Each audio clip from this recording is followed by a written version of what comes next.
happening now. We'd like to welcome our viewers from across North America and around the world. This is the EdTech Situation Room for September the 9th, 2021, episode 230. My name is Wes Fryer, and I am so thankful to be coming to you from Oklahoma City, where we had a week off and then a delay and then a little delay tonight. And hey, we're here. So joining me as always, sporting the Montana flag, and I must say, a very noble mane of hair tonight. Dr. Jason Neifer. How are you, Jason? I'm good, Dr. Fryer. I'll let my mom know, who is just really not a fan of the long locks I have, that it's noble hair I am sporting during this time. So, yes, I'm Jason Neifer, and I am the Assistant Director and Curriculum Director of the Montana Digital Academy, which is Montana State Virtual School, located on the beautiful University of Montana campus right here in kind of smoky-ish Missoula, Montana. Not a lot of close fires to Missoula tonight, but we're getting all of the West Coast smoke and Idaho smoke is coming here. So, in fact, today and yesterday it was pretty hazy here. But otherwise, weather is starting to cool down, although it was mid-upper 80s today, which is not totally unusual for September, but we're looking forward to having some rain soon. And in fact, I was just going to look because I've not yet today. Yeah, tomorrow night, Saturday, Sunday, it's going to rain here. So we're pretty excited about that.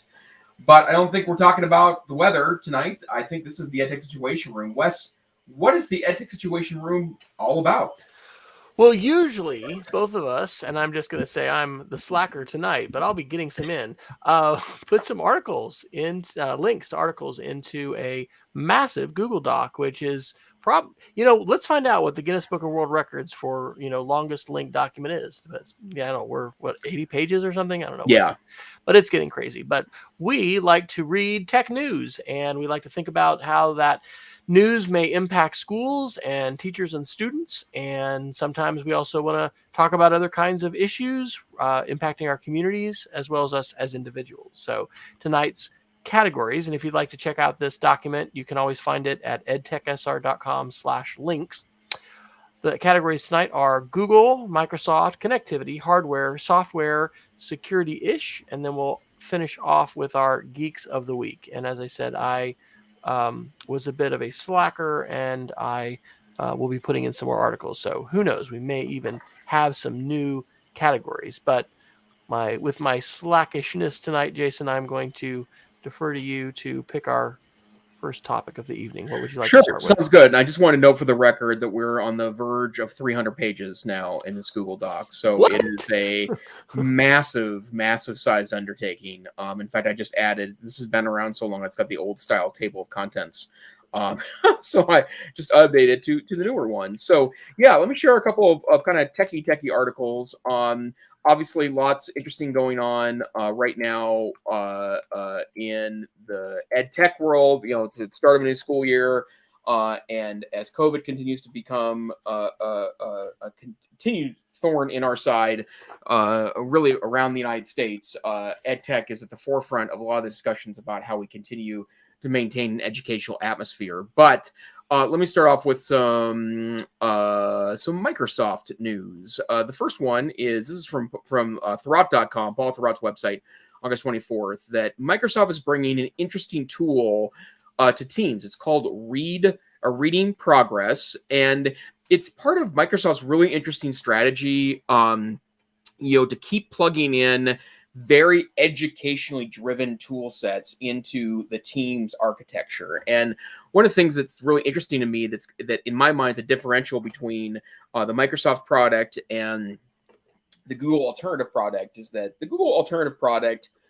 is much more simplistic than the Microsoft product. And although it does have Classroom, which is its kind of class focused tool, they don't have a ton of tools native in the Google Suite that are very specific to education. They don't have any broader implication to users otherwise, where Microsoft seems pretty bent on adding things that have immediate application. So the again, the software is called Reading Progress, and it's a free tool designed to support educators in creating personalized reading experiences that help with literacy acquisition. So teaching kids how to read and become more fluent in their literacy. And it is a localized app. It's in over 100 languages, which I think is also interesting as well. But the reason why I mention this is because I do think that's a huge differential between the different architectures right now, in that, it does seem Microsoft is very focused on bringing education tools that were built as education tools, as opposed to maybe just collaboration and business tools that have a good educational application. And so I've seen a lot of good reviews so far on Reading Progress as a tool. I've seen also a lot of folks that are kind of the Microsoft education peoples on Twitter talk about how this would be a very a useful tool in a lot of classrooms, and cheers to Microsoft for heading in that direction. Absolutely. It's pretty fascinating to think about how far we've come from the Microsoft dominated days of school, along with Novell and other kinds of things. How many schools are invested in Google, how vital that's all become and continuing to be, during the pandemic. So is this a tool that you're going to have 365 accounts for folks to utilize, or is this something that people will be able to use without that? I believe you have to have 365 accounts to use it. And, and this same is true of something that's inside the Google architecture too. But, one of the things that has been a bit of a, I think, a sticky wicket in the world, where we seem to be kind of being in one of two different architectures, either the Google world or the Microsoft world. My program has been bit a couple of times over in the last 6 months, for example, in some of the security procedures they've built into the Google Workspace for Schools and Education product, because it's really meant to be siloed inside of a school district for security purposes. But there still are plenty of tools available on both sides that are available on the other side as well. But it is becoming kind of a siloed world where, a lot of a lot of development efforts are going into developing tools for educational purposes that you have to have one or the other architecture to do. And the one piece of advice I give, in part because I've not seen a single district pull it off in a non-clunky way, you can have both, right? You can have both a Google world and you can have a Microsoft world. I think it's really hard to pull that off, and in fact leads to confusion. That I've worked with a handful of districts that, for example, you had 2 email addresses, and theoretically it's the email address that you share, right? That's the one that gets used. But I've had instances where I know of people that were only checking the one because that's the email address they share, and then one day they happen to log into the other side of the system and find out they have dozens or hundreds of emails they technically missed. So I think that's a real problem. 2 thoughts on that. Moore Public Schools, which is just south of us and maybe most famous for the Moore tornadoes, which tend to hit every decade or something. They're very unique in the schools that I've been familiar with and work with, in offering campuses the option of either being a Microsoft or being a Google campus. Now, I haven't visited with their tech director in about a year, but that was how he was rolling, which is pretty interesting. We are, we continue to have some users that are very invested in the Microsoft ecosystem. Our debate team is an example, with all the macros and things like that. They just have to have Word. You cannot, just use Google Docs. And then, some of our business office folks, and on the education, on the student side, it's Minecraft. And I have actually, just this week, we've announced clubs. We've got 53, 5th and 6th graders signed up for Minecraft club. I've got to see if I can scare up some other people to help me herd these kids. But, you've got to have a Microsoft account to do that. We still don't have ours synchronized. So yeah, it is interesting. I mean, we create those student accounts without a Office, package, which Microsoft discourages. They want you to be using Office. But anyway, it is interesting, and there are some different applications which are standalone and don't require that full integration. But in addition to seeing the siloed world that we're in, we're also seeing that monetizing world, which is happening increasingly with Google. So I've actually dropped a couple articles in, and I have one that kind of ties to that a little bit as a productivity article. I guess I should have dropped your first one in there, Jason, and I didn't. We're dropping these in on chat, so I'll have to go back and get that one. So these will be out of order, but I'm going to drop this one in and I'll go back and get yours. This one is a new app called Cursive that Google has. It's a note-taking app. And originally it just came out for the HP Chromebook X211, but now it can be used on any Chromebook. And so you can just go to the website cursive.apps.chrome/notebook, and then it says you click the download link. I'll be curious. That's not a Play Store app. And so I think it's a progressive web app, a PWA. We've talked about those before. And I'm honestly really eager to try this. We've got new Dell, I think they're 3120 Chromebooks for students, and all our teachers have one, which is great because, if one goes down for a student or something like that, or you just need to see how something is going to be working in their Chromebook environment. And we've got these, styluses, which are not the Apple Pencil, but they're the best Chromebook stylus I've used to date. And so I'm really excited about this. I'm more excited on a sketchnoting level. So I personally tend to keyboard my notes, but we have a ton of students, still taking handwritten notes. And so the opportunity to be able to grab a stylus and, use your Chromebook. I'm super excited that this year, all of our 5th through 8th graders have the same Chromebook, and it's new and they have a stylus. We have not really dove deeply into the stylus on the Chromebook world yet, to my knowledge. So I am excited about this app. Jason, have you dabbled with Cursive by Google? And do you have any other favorite Chromebook stylus apps that you would? So I've not dabbled with Cursive yet. It's on my list for when things die down after the start of the program. And in fact, I've got a longer tech list that I'll be doing in a couple of weeks when things get a little more sane at work. But I have read reviews and seen some demos, and it looks very, very impressive. One of the things that has been a challenge for me, and only recently when I did buy a more modern iPad, it was an iPad Air 3, and then I ended up picking up a used Apple Pencil that worked there really well. That I've never really had a stylus be very effective for me, and I'm a handwriting guy. Like, my handwriting's terrible. I want to make sure that I'm clear about that. But I like notebooks, like physical notebooks, and I am a bit of a pen snob. And I'm not sure if I've ever pulled out my desk pen collection, that to show off, of the pens that I like to use on a fairly regular basis. The many ways that Jason Neiffer is a nerd. But wow, folks, if you're not watching this, head on back to 1258 or 1250 on the video. You're gonna want to see that. Holy cow. And, and I've always loved a good pen, and I would start just pulling out other bundles of pens in this drawer here, but I risk extra mocking. But the point being is that I love a good pen, right? And I've just never really found the hardware that works well enough to make software viable for me in that space. But the Apple Pencil is pretty close because it is a very nice platform, and the new USI styluses on Chromebooks are also the best I've seen yet in regards to that. So yeah, I plan on checking out Cursive, and I'm a huge sketchnoting fan. I just think there's a lot of interesting pedagogy in that.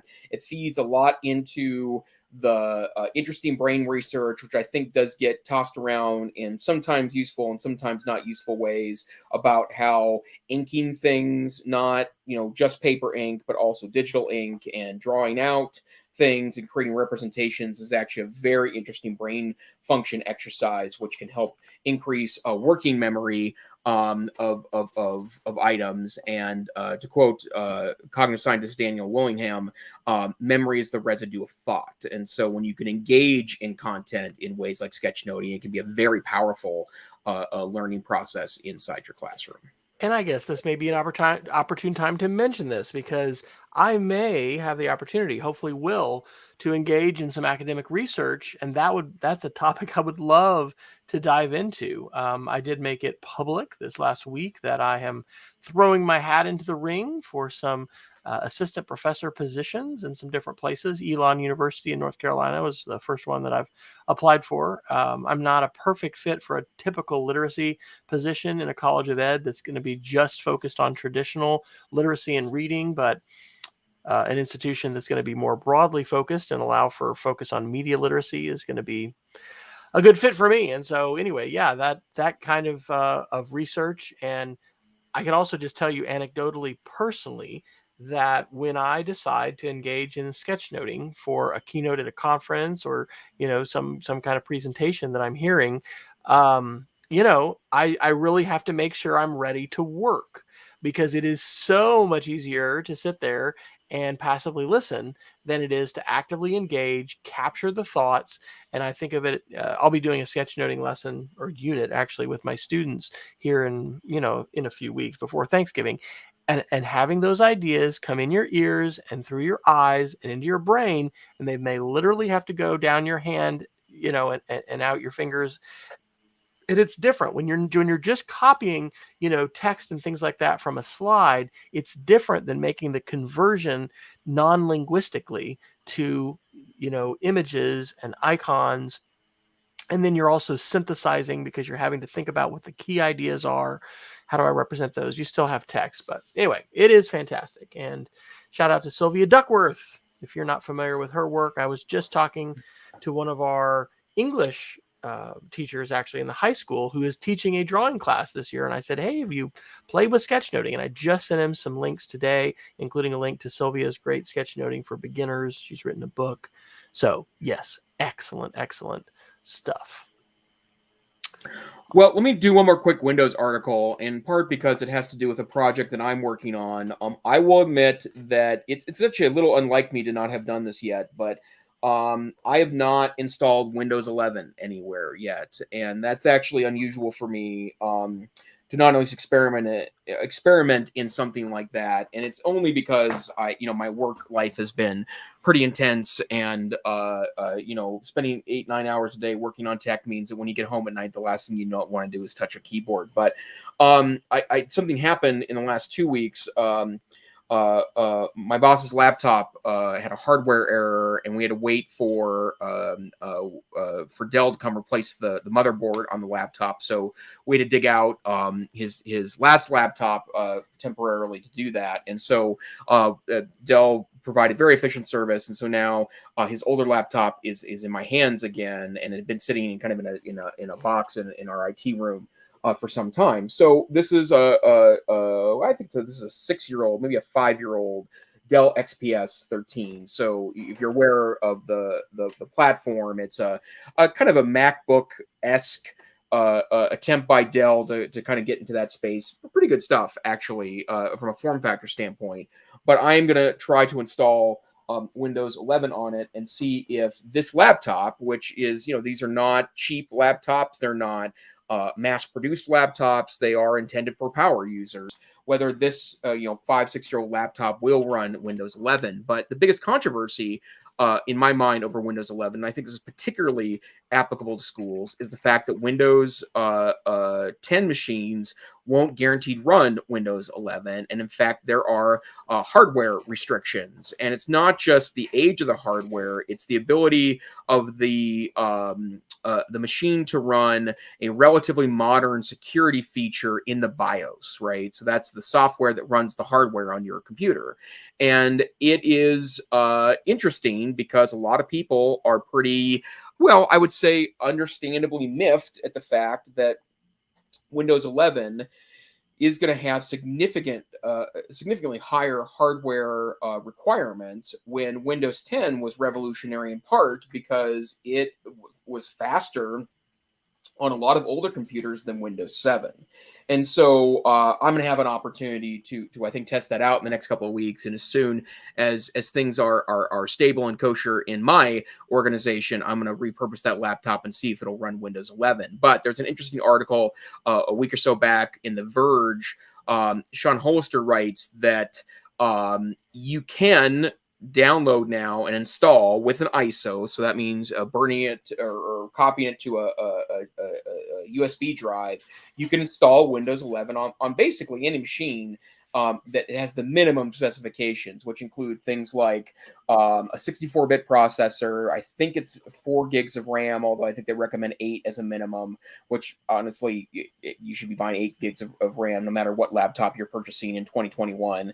And then I think there are some specifications for the screen, but it doesn't check to see if you have that special software suite installed in the BIOS. It's fine to install, but they say that at this point, they're not going to update Windows 11 if you install it on a machine that doesn't have the special security software. I think it's called TPM, if I remember correctly. That's the security software system that it needs to be running. And of course, I think this is really ridiculous. And the article we had a couple months back when Windows 11 was first announced had to do with the extraordinary amount of e-waste this is going to create. It is true that people buy PCs less often than they used to because they don't need to upgrade, because you can get away with spending a moderate amount on a middle hardware range PC, and it's probably going to last you, including Windows updates, for 4, 5, 6, 7 years without needing to be upgraded, unless you're a power user. And this really, relegates a huge generation of 2010s ish Windows machines as worthless, because they won't be getting this latest version of Windows. And they're not going to get rid of Windows, the latest version of Windows. They'll update that for some time, but at some point they'll stop updating it and giving you security patches. So very interesting piece. I know, again, if I were in an IT role and had been investing regularly in machines, I would be annoyed that, especially if I bought, the kind of average school-based machine, 4 or 5 years ago that likely doesn't have that special BIOS feature, I would be a little miffed. Yeah, absolutely. Well, my main thought about that is the return on investment and the longevity of your device. That's hugely important to schools. It's important to families. Our daughter is a senior in high school, still using like a 10-year-old MacBook Air that has just, been around for a long time, and she's ready for a new laptop. I think we'll get her one for college, but it's kind of amazing how, how long sometimes we do hang on to these computers, schools as well. But from the security standpoint, and of course from the sales standpoint for companies, they're interested in seeing that turnover a little bit more often. So I would also just remind people to remember what Jason has said about it's not the Chromium. What's the project where you can install the Cloud Ready? Cloud Ready, yes, for your old machine. So don't chuck that Intel-based processing Windows box quite yet if you would like to have more life, because it could become a Chrome device. Yeah, with Cloud and Ready. and there is a licensing cost available with that, and you're in school, but I do think it's worth every dime. And I will tell you, in fact, we've got a really old Windows laptop in our office that is literally 11 years old that runs Cloud Ready like a charm, and it's one of our test platforms when we get kids that have low resolution Chromebook screens, because this is a relatively low resolution Chromebook screen, and it's big and clunky. That's the reason why I wouldn't carry it as a daily driver. But from a speed standpoint, it would easily be a great daily driver. Yeah. And yeah, so good stuff. All right. Well, I could have put many of my articles under just a miscellaneous category. We didn't have any other Apple ones, but Apple is going to have a special event coming, which is undoubtedly going to have some new phones in it on September 14th. And I thought it was interesting. I can't believe I wasn't following the official Apple Twitter channel, but you can go to this link that I just dropped in, and they will put you on their list to auto tweet you the links to be able to view the live stream. So that will be next week, right before the show. So I'm sure that will be a little bit of Apple love perhaps shared next week. Amazing that we're already to the iPhone 14. It seems like just yesterday we were getting the 11.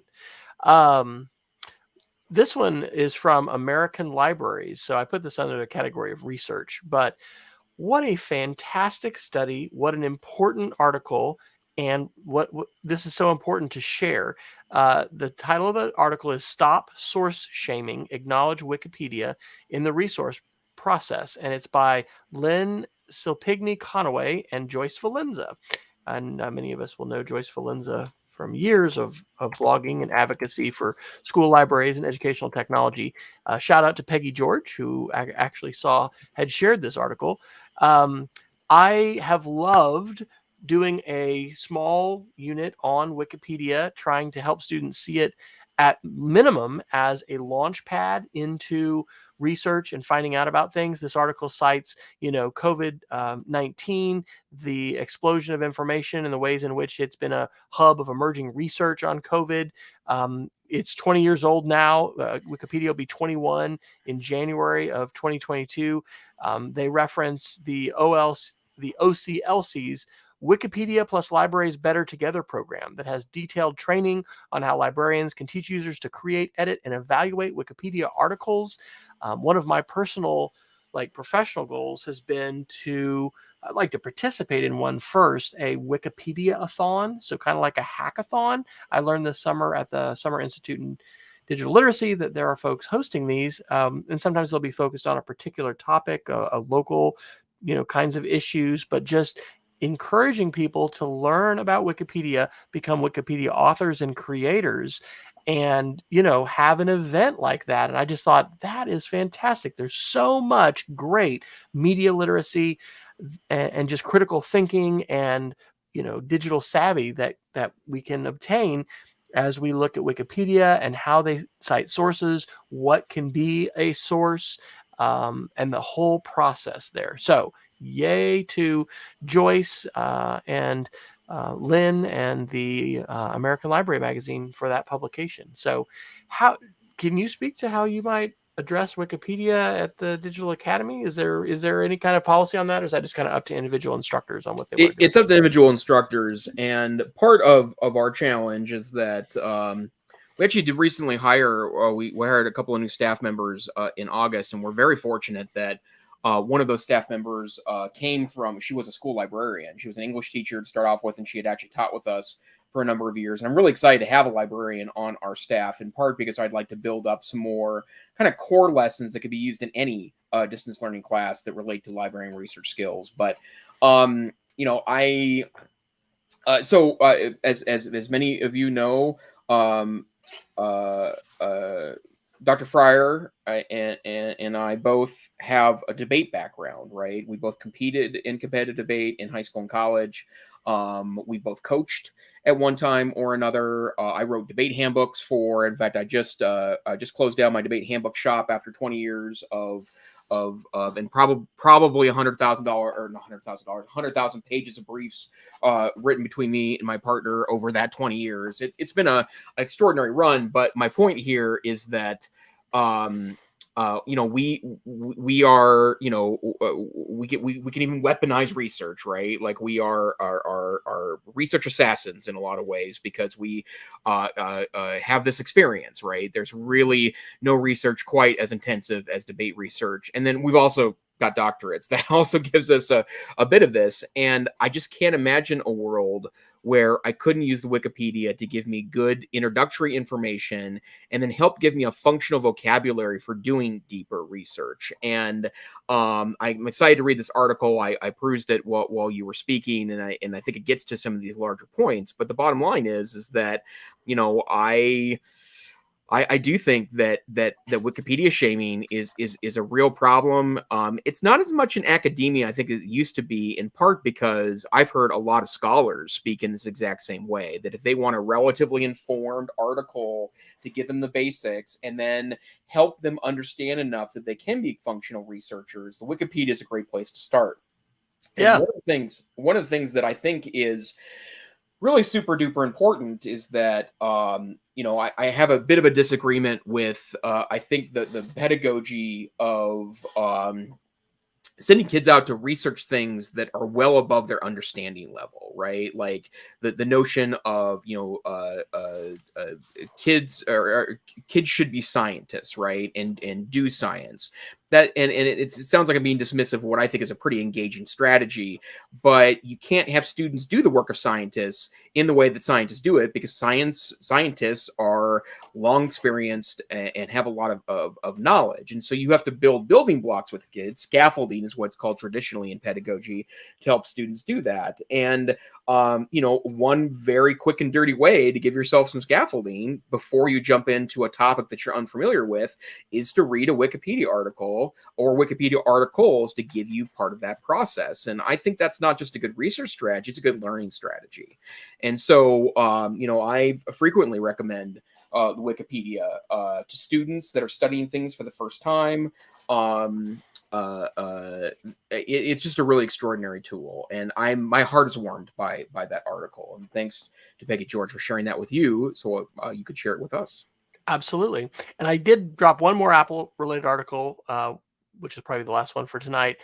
This is pretty interesting. Apple announces first states signed up to adopt driver's licenses and state IDs in Apple Wallet. So Arizona, Connecticut, Georgia, Iowa, Kentucky, Maryland, Oklahoma, and Utah are among the first states to bring state IDs and driver's licenses to wallets for their residents. And so I have not done this yet, but I was excited to see my state listed here. And my sister is one that will carry now that you can pay with Apple Pay with your watch or your phone, it's just her driver's license, I think, really, that she keeps with her phone as well. But to think about giving that up, not having to carry that physical driver's license, but being able to have that on your phone.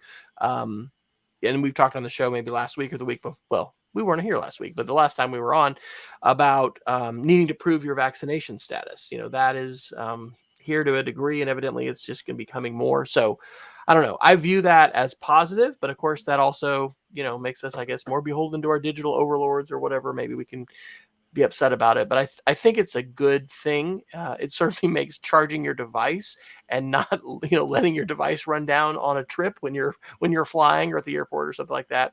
I don't know. I think I'll probably still travel with my physical ID as well. But I thought that was a good thing, and probably another sign of the times of how we're just continuing to get more and more digitized. Yeah, and it's funny too from the standpoint. I thought the same thing, that I would be worried about running out of a battery, right, or a phone stop working. I'm obsessive about keeping my devices charged, and I always have a battery pack sitting in whatever daily bag I'm carrying. So for me in particular, it feels like it'd be no big deal.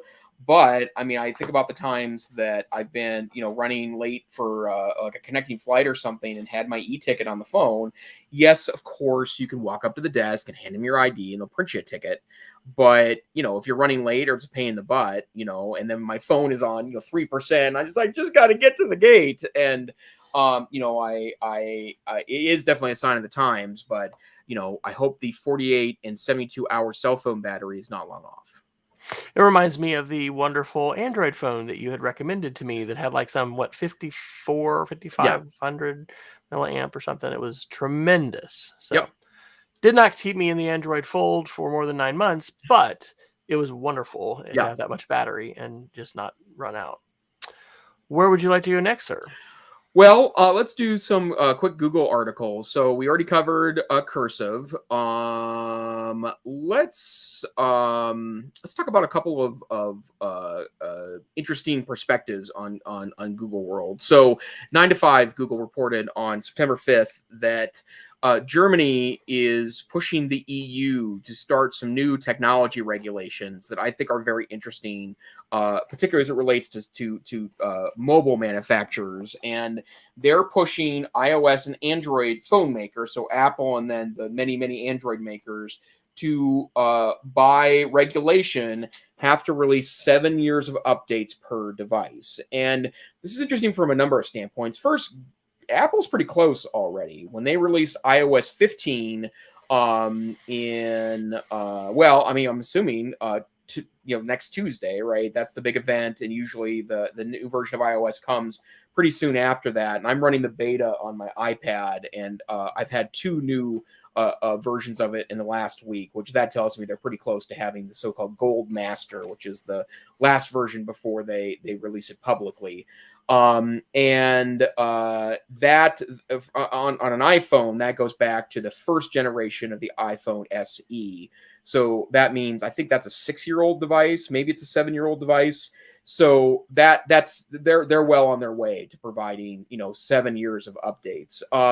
Android is not even close, and the phones that get all the Android updates for sure are Google made phones. So you may be aware of the Pixel phone. That's the brand name of Google made phones, and those are guaranteed 2 major upgrades, and they usually do a third, and that's 3 years of updates. And that also depends too on when you bought your phone, right? Because if you bought it new from Google at the end of its cycle, you're only going to get 2 years of updates before it goes away. And that includes security updates, because at some point they no longer push what's called Android security updates. And it goes to the fact that I think there are some real cracks in the Android armor. One of them is that most of the phones don't get the upgrades they're supposed to. And the ones that do, oftentimes it's late, and they stop getting them after 2 or 3 years. And I just think that there's a broad cognizance that for most users, a phone should be getting security updates more than 3 years. You're probably going to keep your phone longer than that. And security is such an important issue in 2021 that we absolutely need that to be really solid. So, and Wes, I'm not sure where you're at in update cycles. If they announce a pretty impressive iPhone 13 on Tuesday of next week, it won't be until January. But it feels like that could be a big thing for me. But I'm really happy with my 3-year-old iPhone XS that is, still getting updates, and it feels super fast and awesome. We bought new phones for kids graduating from college and other things, and it's like before I add anything else, I want to just the swap a route is just like with cars. We bought used car. I mean I've only had one new car in my life that I had on a lease, and everything else has been used, and it's been great. Yep. So I think I am on the used phone bandwagon. It's just physically just so much smarter to do. Yep. And it's interesting, of course, marketing and consumerism. It pushes the kids these days to want a new phone every year. And we've and it's easy to say, yeah, sure, just add that to my bill, but it all adds up. So it is remarkable. I mean, I don't know if it was when Rachel started high school. I got the iPhone 11 Pro. I kept it for a while, and then decided, hey, this is our third child. She's never had a new one. Why doesn't she have it? And she does. And that phone is still amazing, the camera and everything. So yeah, it'll be exciting to see what Apple does, but I'm gonna be really surprised if it's not just some more incremental improvements. Those add up over time, but is that going to move me to make $1,000 investment? Probably not. Yeah. One more quick article from Google World, and then actually we're getting through this hour pretty quick. We did start late though, so we did. The Chrome Unboxed had a commentary on August 25th. Robbie Payne, the founder, and I believe he's the editor of Chrome Unboxed, writes a pretty good argument that I think he's absolutely right about. And the opinion is Google needs to fix Android app auto installs when logging into a new Chromebook. And one of the things that when you're someone like me and have a lot of Chromebooks and access to a lot of Chromebooks, and you're constantly switching devices, one of the most beautiful things about the Chrome architecture is that when you sign in to your account for the first time, it takes about 5-6 minutes, but with almost no effort on your part, it will reconstitute your Chrome operating system setup exactly as you had it the last time you had been logged into a device. And this has actually happened to me before, where I had an issue with a hardware platform. I was traveling very briefly, speaking at a conference, and my Chromebook died. Well, what I found out later is that it was actually my charger had died. It wasn't my Chromebook, it was my charger. But I walked into a Staples and bought the cheapest Chromebook I could find at Staples. I left the store, I went back to my hotel room, and within 10 minutes, I had everything that I had before my Chromebook had perished. And it's amazing. It's a really great experience. It also means that, if I were to ever lose my Chromebook or have it stolen, or whenever I update to a new Chromebook, it takes me seconds really to start the process to then 10 minutes later have my desktop as I left it. But there is one thing that I've noticed too that's really annoying. One of the things that it does is part of the reconstitution process is that it installs all your Android apps that you had installed on your last machine. What I've also figured out too is that there's a bug or at least a poor setup in the system, and it will oftentimes install a lot of apps that you had installed before, but you don't you'd uninstalled it in one or more of your Chromebooks, and so it decides to install all of those. So as an example of this, a couple of weeks ago, I had actually wiped a Chrome device. I was having some issues and wanted to start over, so I did what's called power wash it. That takes it back to its natural first state. And it started installing about 40 Android apps, of which 15 of them were ones that I know I uninstalled at some point. Almost all of them are which I had no desire to do on there. And so what Robbie argues is that they should really make it like any other device, that you should get a lot more choice on what installs. For example, it doesn't install web apps at all, which I'm not sure if I like that. I like the notion that it might sync over. But on Android, what it does is that it keeps a backup, which it takes regularly and throws in your Google Drive. And when you reconstitute that backup on a new phone, it gives you the choice of which apps you want to install that were installed on your last device. And so great idea. And if you kind of live in Chrome OS world, which I mostly do in my professional and personal life, I think that would be a wonderful change to the Chrome operating system reconstitution process. One of the nice things related that Apple has been doing is, if you don't use an app for a long time, it just kind of uninstalls and it frees up that memory on your device. Now the icon is still there, but the app itself, if you tap it, it has a little cloud underneath it with an arrow. It'll have to download. But that's an acknowledgement that many of us, whether it's in the Chrome architecture or the smartphone architecture, whatever, we try apps, we do things, and we don't actually need all of them. And so I think that article brings up an excellent idea. And I certainly notice that a lot now with my students when, I log in, it's like, oh yeah, I better wait here while, I only have maybe 5 or 6, but all those extensions load up. Absolutely. All right. I'd like to share a media literacy article. So this one links to one of my top 3 favorite 6th grade media literacy units. We started our family oral history projects this week. I love that unit. And then I really love what I call the Fruit Loop conspiracy theory unit. And I'll link that here. But this was an article from The Independent. And the article cites some research. This was from September 6, 2021. Racism, Islamophobia, and conspiracy theories among extremist views witnessed in classrooms, study finds. And the subtitle says, nearly 9 in 10 teachers say they have heard conspiracy theories being discussed by students. Now, this is a study in England, but it is by the University College London. And it collated views from 96 teachers across schools in England. And, 9 in 10 say that they've heard conspiracy theories, including that Bill Gates, controls people via microchips and COVID vaccines. But it calls for focus on anti-extremism work, for students to be for teachers to have better training, leading to open discussions in the classroom about extremism.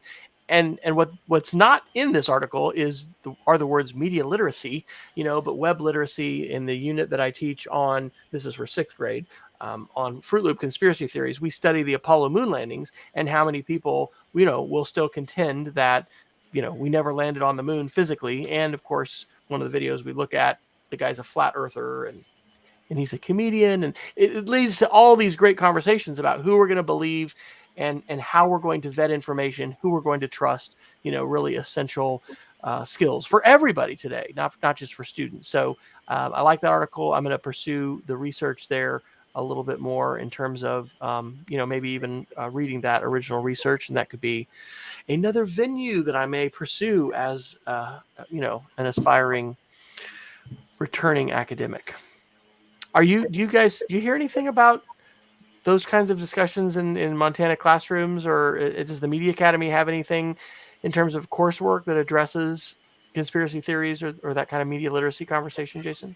It's less conspiracy theory focused, but we certainly do spend quite a bit of time with helping students understand research processes and also a good source quality. But what I would also say is that a lot of papers that we get turned in that are either informal or more formal assignments, I would say that there's some evidence that students aren't doing a super great job of evaluating their sources before turning it in.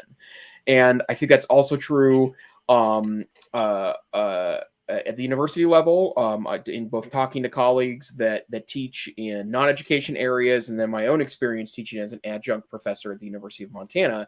I've noticed that there isn't as much there as there really needs to be in regards to source evaluation.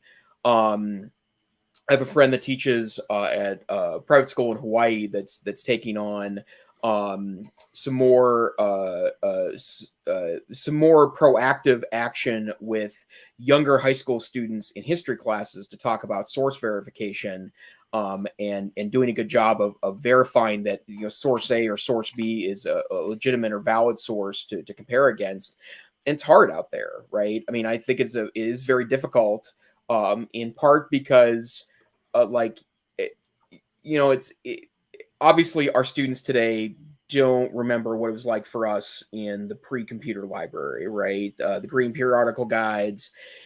And those collections were generally thoughtfully curated, right? Like you would go to a library, the journal isn't in a library because it's free. It's there because a librarian thoughtfully subscribed and archived that journal there. Books aren't in a library because, they get sent to all libraries. They're there because a librarian made a distinct choice to put that, make it amongst the stacks, right? Same is true of large research universities, and that, books are thoughtfully placed there, but information's not thoughtfully placed on the internet. There are many thoughtful sources that are available, but just because it tells you what you want to hear or has a convenient opinion or attitude, it doesn't mean it's real and or it's based in reality. And as I've talked about at least a couple dozen times on this podcast, but I when I speak at about EdTech at conferences, is a Google searching is not a discovery exercise; it's a critical thinking exercise. That you're not going to find things; you're going to find things and then evaluate them to make sure they're providing you more light than they are darkness. Absolutely. Let's see. I think, we've got about 13 minutes left. So even though we're approaching the top of the hour, we started just a little bit late. Let's see. How about this Facebook article? So, speaking of sources, the well-known Sky News reported on September 4th. Who's ever heard of that? Facebook apologizes after algorithm puts primates label on video of black men. Social media giant said the incident was clearly an unacceptable error and suspended the entire topic recommendation prompt. These kinds of articles have been common when it comes to facial recognition and AI. The training set, which is used to initially train algorithms, is really important. Oftentimes that's not a diverse set of folks, and that can lead to some really unfortunate outcomes. And I think this also speaks to an issue which we've talked about before, and that is just ethics and thinking about just because it can be done, should it be done, should it be made. We probably need to be a little bit more Amish with our adoption of technology tools, especially when we look at things, anyway, there's just a lot of impacts and unintended consequences that have happened as a result of that. So anyway, that was just if you're into Facebook bashing, there's an article. We probably should be Googling Sky News, checking out their Wikipedia page, seeing where they fall, because they're pretty legit, by the way. Okay. So All right. it's a free to air news channel in Britain. Okay, thank you. One other quick one. Twitter. This is coming from Engadget, so this is one I'm very familiar with. This is Engadget on September 1st. Twitter opens super follower, I guess it's just super follow subscriptions for some creators. So interesting to see, how different platforms are attempting to enable monetization to encourage creators to come. And I certainly don't find this appealing, but the idea is, if you're following someone you're really excited about on Twitter, they could be sharing special tweets that, you're able to have access to if you're a subscriber and if you pay for them. I mean, that's a model we see on YouTube. We're actually seeing it with podcasts. My Geek of the Week, the podcast I'm doing, they encourage Patreon subscriptions, and if you're a Patreon subscriber, then you get these special, bonus episodes, which I probably should do for this one. I really do love this podcast. But anyway, this is an attempt by Twitter to further monetize. Any thoughts about super follow? And Jason, will you be trying to get your account super follow status, so folks can be paying for your extra special tweets that maybe you just share on Fridays? Yeah, I can't imagine that I will seek that status. Although in the past, there's no reason for me to be verified, but I would love to get verified on Twitter. I know the couple of times that they've opened that up, and I've tried to go in there and get a following, and I have a tiny Twitter following compared to, certainly my partner in crime, co-host Dr. Fryer. But the bottom line is that it really looks like Twitter is trying hard to continue to stay relevant, but I'm not honestly sure they need to really try that hard. I thought Twitter was going to be fleeting, to be honest. It just seemed like there wasn't a way to keep Twitter relevant in a world with 140 characters, right? Like, one of the things I find most difficult and frustrating about Twitter is that it's a really terrible place to disagree. It's easy to agree with people. It's easy to make reductionistic arguments on Twitter. It's really hard to have a nuanced disagreement with someone. And the bottom line is that, I think smart people can disagree about stuff, and it's okay, but it can be a little smarmy there. But I don't think they have to really work that hard to be relevant. Now, that said, there's another article I didn't put in tonight, but I've seen 2 references to it, so I'm pretty sure this is a thing. They are experimenting with reaction emojis on Twitter, which, adding a thumbs up or a heart or that sort of thing. And to be honest, it's just another way to do the heart, right? So it probably, I could see it being popular. I could see it sticking around. To be honest, I thought it was kind of funny when Facebook did it. I made a joke when it first happened. I was just going to start reacting to everything with the bizarre angry emoji on Twitter just to see what happens, right? Like, we're getting married, angry, or I feel a lot better today, angry, right? But they do keep trying to evolve. Sometimes their ideas work out, and sometimes they don't. What else would you like to pick up before Geeks of the Week tonight? Yeah, quick connectivity article.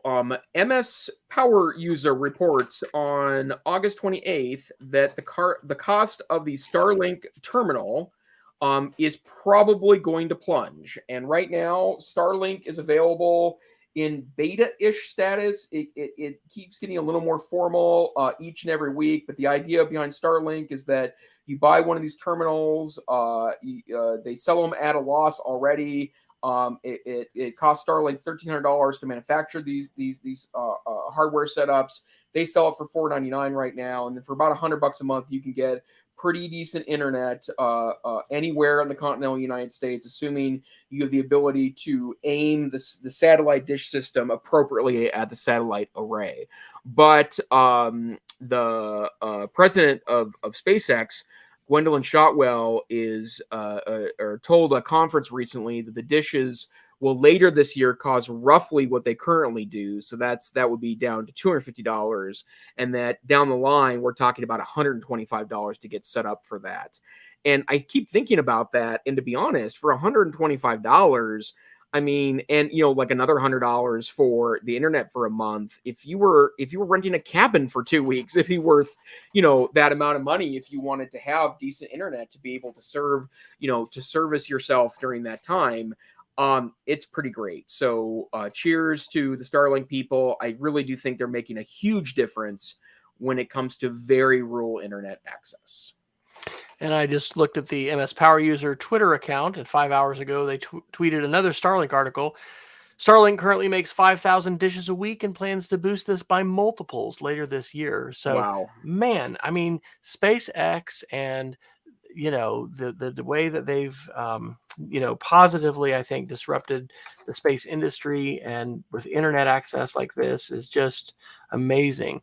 I won't go into great detail, but on our Air Force Academy visit, I was able to visit with a Guardian. He's actually the colonel who is at the Air Force Academy and part of Space Force that facilitates the interviews for the 95 cadets that can commission now directly into the Space Force.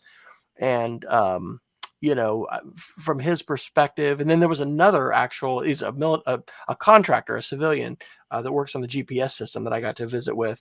It really has been a game changer for the military as far as the civilian moved in space, and the ways in which, the military can really focus on their defense capabilities and these other, launch capabilities. And even just the launch capability, I'll talk about this in the Geek of the Week, but government can be very inefficient. There can be a lot of mess when it comes to contracting and things like that. And SpaceX has done some really positive things. So I'm energized by this, and the fact that, if indeed in a year or so, or less than a year, we're moving to a new location, our possibilities are quite different with the idea that we could have this satellite link up with really robust speed and pretty much be anywhere on the planet, or be mobile. And I don't know that we're going to adopt the nomad lifestyle right away, but my wife was actually said she'd kind of like to do that, and there's folks doing it now. So yay, Starlink.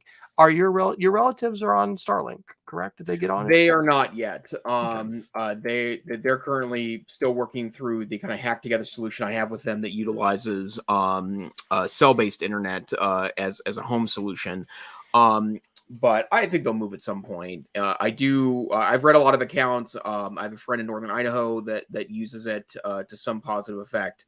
But I especially in areas like rural Montana, not 100,000 people in a city, rural Montana, like 5 people in a city, rural Montana. I think it's going to make a massive difference, and I'm just so excited about it. You want to pick up one more of those, either hardware, software, or security-ish? Yeah, let me Cool. do actually this one was really a surprise to me for a kind of a different reason.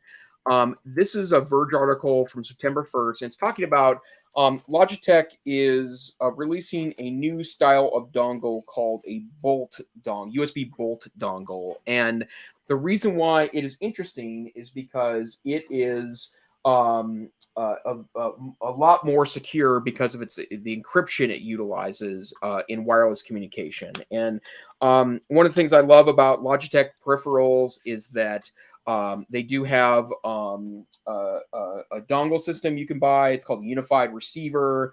You buy the receiver, and you can program the receiver to to be with any Logitech unified receiver compatible device that you want. And so you can have up to 6 devices that were working off that same receiver. And if you lose the receiver, you just buy another one and reprogram. It's really, really a great system. And one of the things that happened was that one of those older receiver technologies ended up getting hacked, and you could update the receiver, and they do have firmware updates that you can download. Not a lot of people do, though, and it basically meant that someone could hack into and see literally the keystrokes that you're putting in your wireless keyboard. And so that's the reason why they are releasing an even more encrypted bolt dongle, because it is highly secure and intended for highly secure business environments. One interesting thing, and I found this to be extremely interesting, and The Verge calls this decision curious, is that in their new bolt dongle, it's not USB-C, it's just plain old USB. And what's weird about that is that I think you be hard pressed, especially amongst the medium and high end laptops of 2021, to find one that even has a traditional USB port. They're becoming more and more rare over time. Outstanding. Well, we have almost come to 60 minutes of clock time, so we've reached it. So let's geek of the week it. I'll go first quickly. I dropped in two. The Angry Planet podcast. They have a new episode called Final Frontier or Billionaire's Playground. And what a great summary by Christian Davenport, who has written the book Space Barons, not only talking about, the competition between Richard Branson and Jeff Bezos and Elon Musk as far as, going into space and things, but just the history of the space program and what I referenced earlier, the really positive, constructive role SpaceX has played in bringing less expensive options, reusable rockets. I mean, when you look at the kind of politics that was involved with this SLA, I think is the name of the launch assembly, which really wasn't even to land on the moon. It was just to I think, go into high Earth orbit or high orbit. I'm saying those words wrong. Anyway, beyond low Earth orbit. Fantastic podcast. So I love Angry Planet, and they've just got excellent interviews and programs, and this is a fantastic one. If you're at all interested in space, this is a great episode. And then the last one is pretty fun. It is a website by a Chinese developer. His Twitter handle identifies that he's in Beijing. The website is called How I Experience Web Today. And when you link to this, you are just basically clicking through, but it is so, on point in terms of advertising and click through. So you start off with a search for something, then you click on the result, then you see the cookie statement that you have to accept, and then it says you're going to allow notifications. Whatever you click, it's going to go ahead and continue on. Then it offers you the newspaper subscription. Then it detects your ad blocker. Then it says that you have to either log in and create an account or buy the article. And then once you click to do that, you don't have to buy the article literally, and you continue reading. It shows you this page with all these ads flashing, and what's a static ad, what's flashing back and forth, a chat box. And so anyway, it's pretty spot on in terms of the way in which the modern web has evolved. Today, my fifth graders were doing typing.com, looking at my screen where I'm running uBlock Origin and blocking ads, and then looking at theirs going, oh, wow, didn't realize. And it wasn't inappropriate ads, but it was just lots of advertisements, they were seeing because they didn't have things blocked. So check it out. And I don't know what kinds of action steps we would take as a result of seeing that, but it's a pretty effective way of showing how distracting and pop-up heavy the web reading experience can be today. Awesome. Great. Thanks. And I have a quick one to share. It's an app, actually. If you are an Apple Watch user, as I am, Sleepwatch is a really interesting app. One of the reasons why I moved back to iOS world from Android, even though I'll admit I miss Android a little bit, and there are times when I like playing around with Android. That's one of the things you have to do with Android is play around with it a lot, but I like playing around with tech. But Sleepwatch is an iOS app that also works on your watch, and I sleep with my watch at night. I like having that data on at night, and I also have a blood sugar monitor that talks to my watch and to my talks to my watch and talks to my phone, so I can check it at night, and it'll wake me up if my blood sugar is low or high. But what Sleepwatch does is that it lives inside of the Apple Health ecosystem, pulls in from multiple data sources, and kind of helps you track sleep over time. And the reason why I mentioned it today is because every couple of weeks, it gets a little smarter at my sleep cycles and starts to make suggestions. So last night at about 4 o'clock in the afternoon, it sent, yesterday afternoon, it sent me a notification saying, hey, I've noticed that you report not being, or that your sleep stats aren't as good on Wednesday nights. Consider being in bed before 9 o'clock tonight. and starts giving me very specific recommendations based on all sorts of factors to get better sleep. And I'm finally, well, not finally, I am very much healed from my hip replacement earlier this year. So I'm starting to take longer walks at lunch. In fact, I took my longest walk probably in 2 years today at lunchtime. It felt great. But it also will say things like, we notice that your resting heart rate goes down by 4 points on days where you take 30 minutes of outdoor walking. Or we've noticed that when you eat after 8 p.m., you tend to have a less quality sleep. And those are the sorts of recommendations it gets. And it's I'm buying the extended version of it. I think it's costing me $2.99 a month to have the extended stats, but it's a really interesting way to track your sleep over time.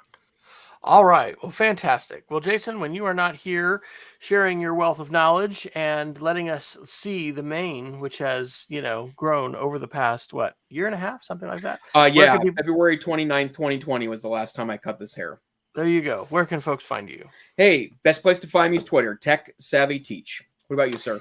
And I am W. Fryer on Twitter, and you can also go to my slightly updated website, westfryer.com, and especially click the connect link where I will have a ton of channels, and we can cook salmon and smoke briskets together. So you have been listening to the EdTech Situation Room. We are a almost every week tech show podcast talking about tech news, and we continue to share our links on edtechsr.com/links.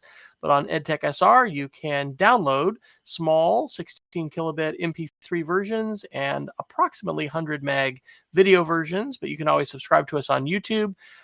We do apologize for missing last week and then having to shift our show. We'll be back next week, we anticipate, at our regular time after the Tuesday Apple event on Wednesdays at 8 p.m. Central, 8 p.m. Mountain, 9 p.m. Central. And until next time, we encourage everybody to stay savvy and stay safe. We hope to see you next time on the EdTech Situation Room. Good night.